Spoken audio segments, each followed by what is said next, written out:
Hello and welcome to the Life at Leyton Podcast with me, Sarah Glanville, as your host. Here at Leyton UK, we know our people are more than just their job. The careers of our people are part of their unique lives, and who they are as a whole person is what fundamentally contributes to their success and the success of our business. In the podcast, we'll spend time with one of our exceptional people from across the business. And in each episode, we'll look to explore the people behind the job titles, the unique and brilliant stories that make them who they are. This November at Leyton UK, it really has become Movember. And today's podcast is a culmination of the efforts we've seen from men from across the business, bringing men's mental and physical health to the forefront. In episode 14, I sit down with our Southern Sales Director, Charlie Precious, to discuss Movember, the challenges, stresses and factors that affect men at work and at home, and how we can encourage men to reach out for support when they really need it. Charlie leads from the front in this episode, discussing his own personal story and advice for other men and leaders listening. Talking openly about mental health and physical well-being isn't easy for anybody. A huge thank you to Charlie for stepping up and having such an open and vulnerable conversation with me. So thank you for tuning in. Grab yourself a coffee and get ready to be inspired by the people that are Leyton UK. Hello Charlie, welcome to the Life at Leyton podcast. Thank you for sitting down to talk to me today. How are you? Yeah, very well, Sarah. How are you? I am good, thank you. I'm good. We are here today as part of the culmination of activities Leyton has completed this month to highlight Movember. And we're really keen to have you on the podcast to talk about this. You're obviously sporting a nice moustache yourself. Yes, yeah. I was keen to understand, Charlie, what Movember means to you personally and why you think it's important for us as an employer to get involved. Yeah, absolutely. I think to cover off your first point of having a nice moustache, I think my fiance would have something to say about that.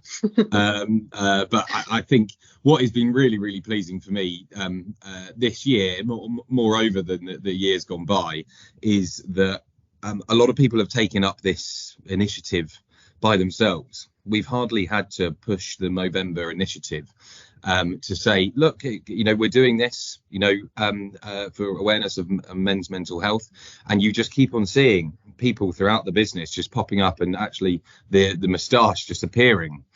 And you see them, and all it takes is a subtle nod to go, yeah, well done. And that is the brilliant thing for me. Even when I was thinking about this morning on the tube, when you're on the tube and you're looking down the tube and you see people that have got moustaches all the way along, it's this nod to it being raising awareness across the UK, and it's fantastic, especially from my position, and seeing everyone really lean into the issues and the general thoughts of what Movember is. So we've done a lot of stuff this month, but a lot of it has been led by our guys. I've hardly had to do anything other than grow a moustache and everyone to say brilliant, well done. So it's been really, really nice seeing how different people are taking to the initiative. We've been running bake sales, we've been running activity days, and people are growing moustaches across the UK. And even all the way to our Casablancan office where I was in this month. Movember isn't really a thing in Morocco, and they were asking me what's going on. I look like a quintessential British person going over there, tie, suit and moustache, and even some of them have been starting to do it. So it's been fantastic, a really, really good month from everyone involved, really. That's great. It's really amazing to hear and to see that across the offices. Why do you think it's so important that we do take a stand and we do take part as a company or as a group of people who are, I guess, together standing up for men's mental health and men's physical health? Yeah, exactly. I think it's raising the awareness. I'm not a professional. I do not know everything about this subject. However, I know that people should talk about it. And what is brilliant is that when I look across on LinkedIn, it's a lot of people that I would have said that wouldn't be at the top of that and about actually talking about it are really really moving in and leaning into the issue. So it's very, very important, especially, you know, from a sales perspective, the people that I lead and myself. If you look at me, I'm, you know, you would say that I'm the type of person that wouldn't talk about health issues, and I most definitely am. Yeah, I haven't in the past. So being able to have a month where simply growing a moustache or simply doing some form of, I think they call it a moment, to raise that awareness, only brings, even though it's for 1 month of the year, it brings the issues to the surface. And I think that's the whole challenge that especially males face, where we do sit back and we say, it'll be all right. It is what it is. We'll just move through it. Tomorrow's another day. These types of, these types of phrases goes through everyone, and we'll face it. We'll face it tomorrow. So actually having the month where people then think, right, okay, we don't know, and I don't want to see really people coming up to me saying, I've got these issues, you know, all of this. People can do it in their own way. And if they can see that they're in a comfortable space, if they're in a area that encourages this, not only from a business perspective, but from a personal perspective, you know, it's fantastic. So incredibly important. Yeah, I agree. It's a real kind of visible statement that it's a place that you can open up and be yourself and share if you have a need to first, and look for support from the other people around you. I think so. And actually it's that visible statement, because I was reading the Movember page when I signed up at the start of this month, and because it is not visible, a lot of men's mental health, it started off with prostate cancer, it started off with testicular cancer, and then it's morphed into wider mental health and wider men's health. A lot of people don't find this visible, you know, and so actually just having the symbol of a moustache just allows people to think, right, I am in a comfortable place. A lot of people are doing this. It means that I should speak out. Which I find is, you know, it's not natural in today's society. Yeah, and this is just a little bit of work to try and make it a little bit easier to stimulate those conversations. Yeah. So, as our Southern Sales Director at Leyton, you've built your career in the pressure cooker of sales, and the Leyton culture is really one that's built on high performance. Do you think this type of pressure can affect men? If so, how does that affect men? Well, I think especially in what I would say would be the stereotypical man, a sales guy. You know, we'll take myself. You know, I've been in sales all my life. You know, and going through all of that pressure, and I would say you have good pressure, and you do have bad pressure, and that pressure cooker, like you say, in a high velocity type of role that we all deal with, it's all around how you treat it and how you let that pressure out. And I think some people, you know, you will have different areas. It's not one size fits all that are able to let the pressure out, and sometimes it's not possible. So therefore it spills off and it goes into this bad pressure type of area. So most definitely I've seen it, and I've seen it over the years, is that where you can see triggers, you can see, right, okay, actually, you know, we need to, you know, put our arms around this individual to say, right, it's okay to talk. Business is business, but actually my main priority as a leader within this business is people. Without people, we will not have a business. So for when you look at it from that perspective, if we see people that are struggling, and it's not around KPIs or anything like that, it's, you know, it's struggling, being able to put them in a safe space to say, yes, I need help. And I've seen that over the years from my colleagues. I've seen it from leaders. I've seen it from myself.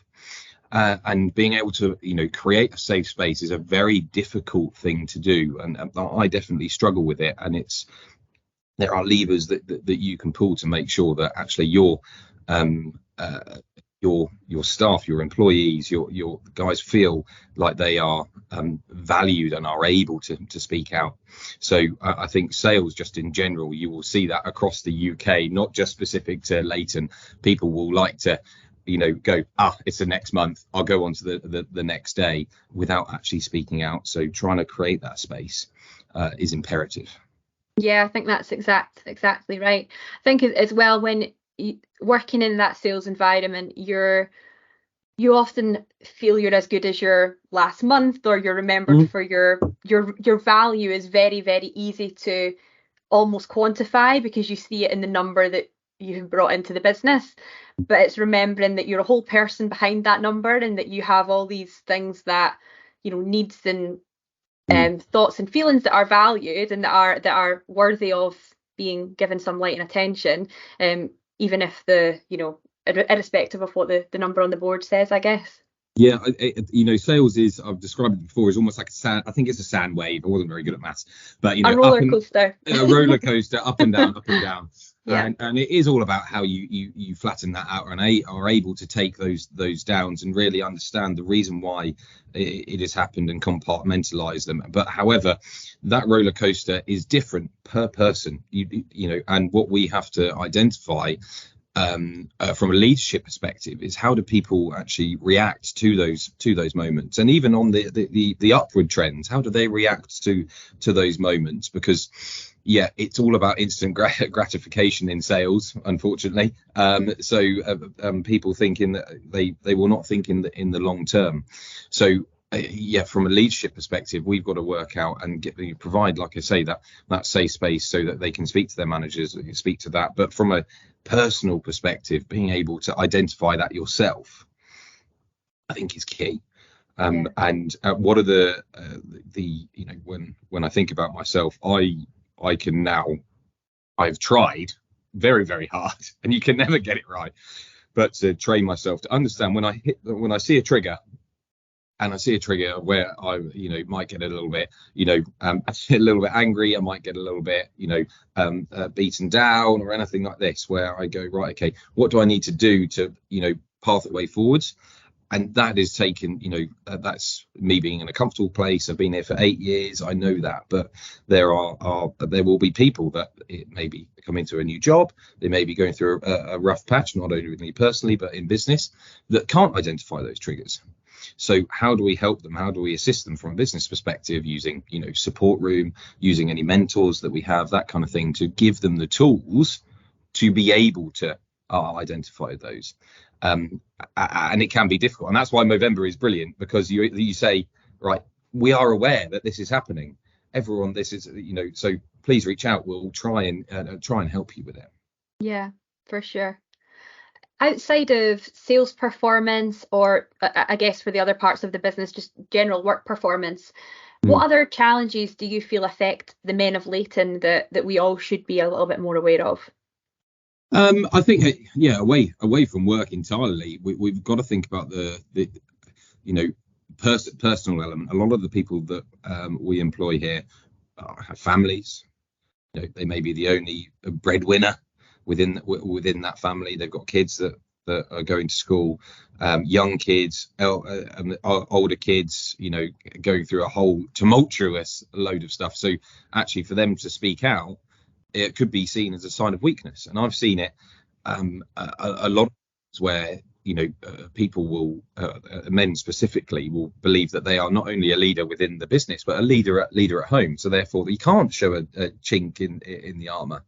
So being able to really just help them and take them for a coffee, or just speak about anything other than business, is what I find helps. I can slip into it where it's just business, but I know that actually, right, talk about people's family, make sure that we understand what's going on, what are the drivers, why are people doing this, because I always get it wrong. Do we work to live, or do we live to work? We work to live.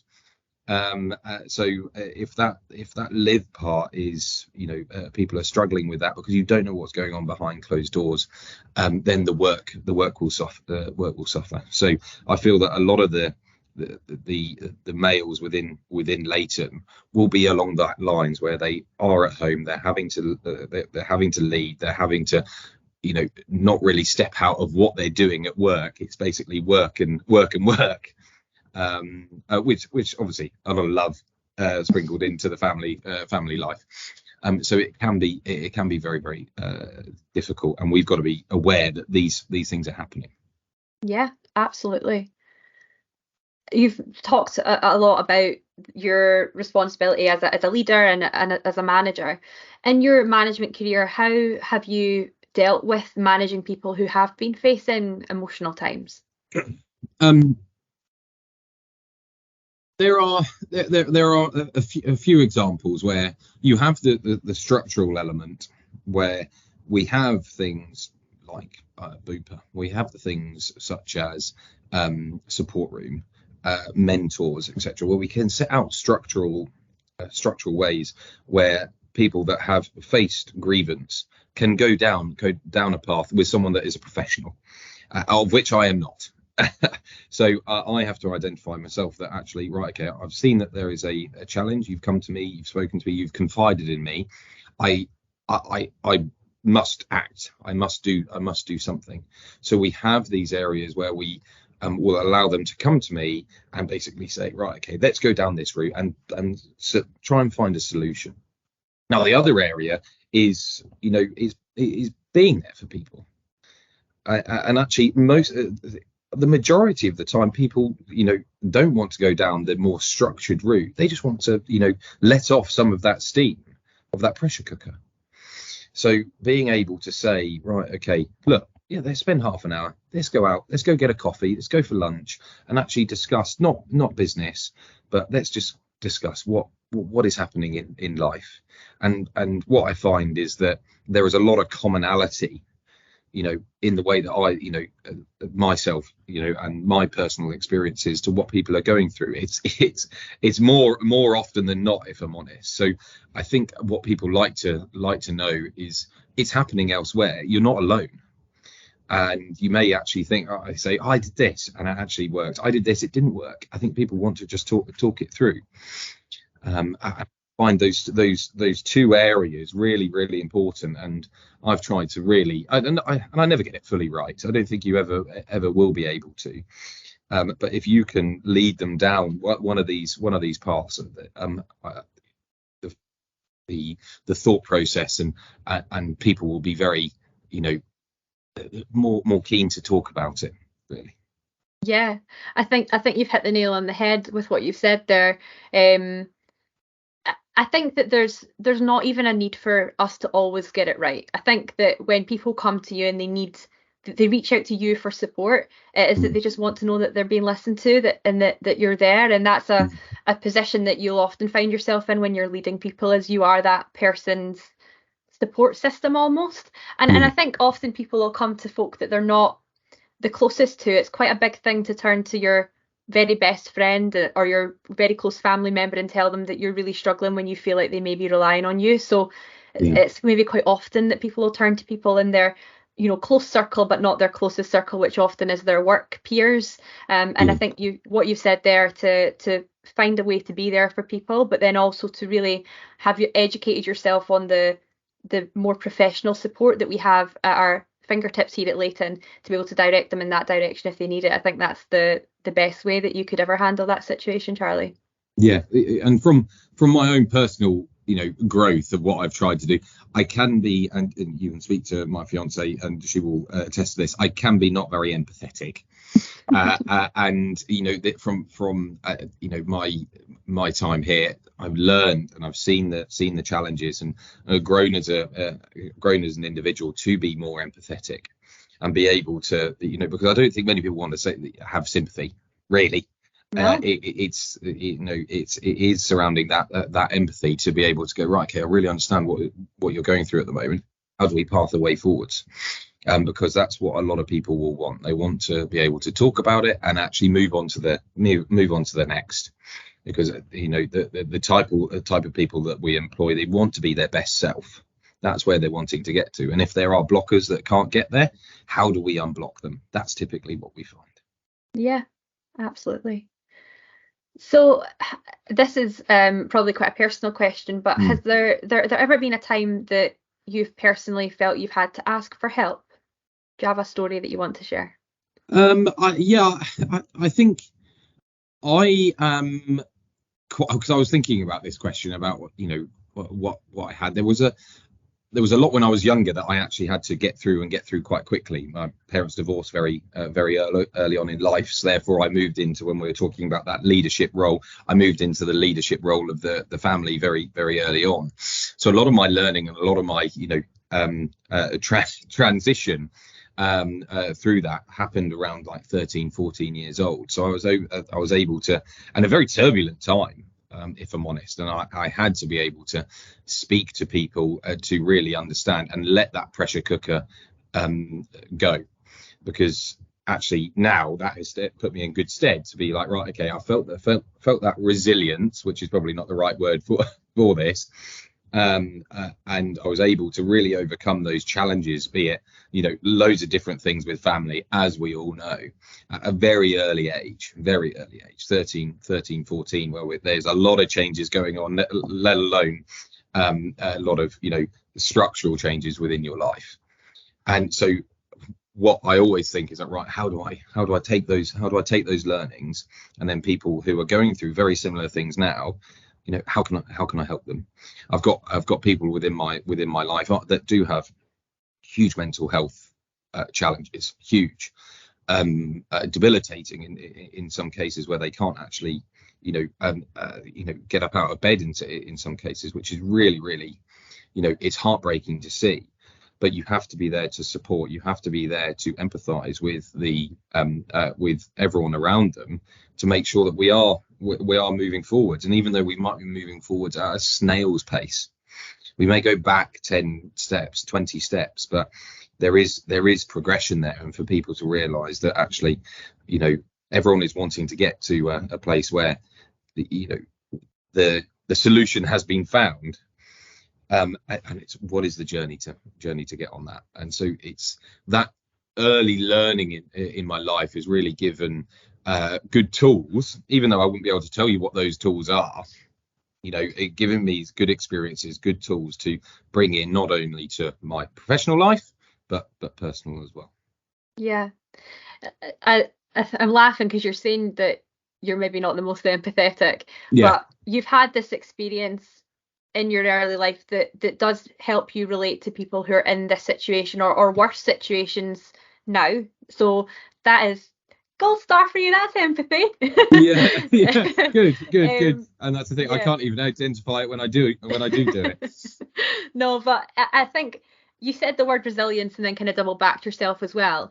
I like to think about mental health that way as well. I think it's amazing when you speak to really anyone and they begin to open up. Everyone has had a point in their life that they've probably faced some personal level of challenge or emotional challenge, and they know people around them who are struggling with their mental health. And resilience is a word that I love to use with that, because you see people like yourself who have been wildly successful in your career, who have driven forward, having faced previous challenges, and it builds character, it builds your skill set, your toolkit that you can use in everyday life, because you've faced harder, or you know how to deal with the situation because you've faced that challenge before. So I think that I agree with you. And actually, like the resilience part, I think it falls into two camps. It's almost like that pressure cooker we were talking about earlier, bad pressure and good pressure. Really, I'm sure you can have bad resilience where you think that actually, no, I'm fine. I'm fine. I don't need to talk to anyone, even though there are things going in the background where actually it's probably better to do that. So we talk about, me and James Swift talk a lot about the red head and the green head, and actually how do you get yourself out of that red head, because it's only you, really. You can have other people that influence you to move you into a more of a green head and more of a give yourself more clarity. But if you stay in that area, that's where we find where we go, right, okay, how do we provide that structure, or provide the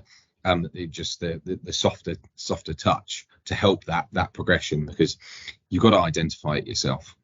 Yeah, absolutely. Thank you so much for sharing your personal story. That's I'm sure that will connect with people who are listening along at home. And finally, my final question for you: If you ever did find yourself in a position where you would need help in the future, what would you do, and what advice would you give to someone who may be struggling right now? I think the first step, and it is that is the most difficult step, is to identify it yourself. And this is why a lot of the structures are in place that we have, is that sometimes people can't identify it themselves. So identifying it, being honest in business, either being honest with your manager, being honest with your peers, and then personally being honest with your wife, girlfriend, mother, father, whoever it is, so that you can be given a path forwards. It might not be the right path, but it's an option. So I would like to think that if we're talking around business now, the amount of moustaches, the amount of moments, the amount of money that we've raised over this month will showcase to everyone here that actually this is a safe place. Do speak up. Do come, and you don't have to give us the full story, but just have a little bit of the steam come out of the pressure cooker. And I know that is the most difficult bit, the first step. So I really do empathise with that, because that is the most difficult, and sometimes it does take a while to get into that area. But thinking about that red head moving to the green head, where you can have the vision, there will be another day. There will be the next one. We can move forwards with it. So that's what I would encourage everyone to do. Yeah, and I'm sure that your door is always open for anyone that would want to chat anywhere in the business. So absolutely, I sit out on the floor, so you don't even have to open the door. yeah. So you come and just knock me on the shoulder. Yeah, for sure. Thank you so much for joining me, Charlie, for this episode. It's been really, really impactful, I think. Do you have anything final that you want to say before we sign off the podcast? I think it's just been really, really enjoyable to see, like I said at the start, people on the tube, people out in the street, people looking at me and going, "You've got an awful moustache," but then discussing it and actually raising awareness. It's just been a really enjoyable month. I'm sure my fiance Rachel is really excited for the 1st of December, where it will be whipped off. But it's just been brilliant to see everyone who's lent into the initiative. So I want to thank everyone for that. Yeah. I was going to ask if you were going to keep it, but that sounds like a firm no. I thought I was. I was with my barber the other day, and he said, to get a good moustache, you must have it for 2 months. So I thought I was going to have a Christmas moustache, but that was firmly shot down. You're like, I'm having a fiance for Christmas or a moustache for Christmas. I'll keep my fiance. Yes, exactly. Yeah. Perfect. Amazing. Thank you again, Charlie. And thank you to everyone who is listening along at home. I hope you all enjoyed that chat as much as I did. We're going to be back in a few weeks' time with our next episode. But until then, if you're one of the members in our talent community and you're interested in finding out more about what the future might look like at Leyton, please reach out to one of us here in the talent acquisition team. I'll put my contact details in the description below, or check out our careers page for the roles that we have live currently. We'll be back in a few weeks. Thanks again, Charlie, for sharing your story, and thank you all for listening in. This has been the Life at Leyton podcast.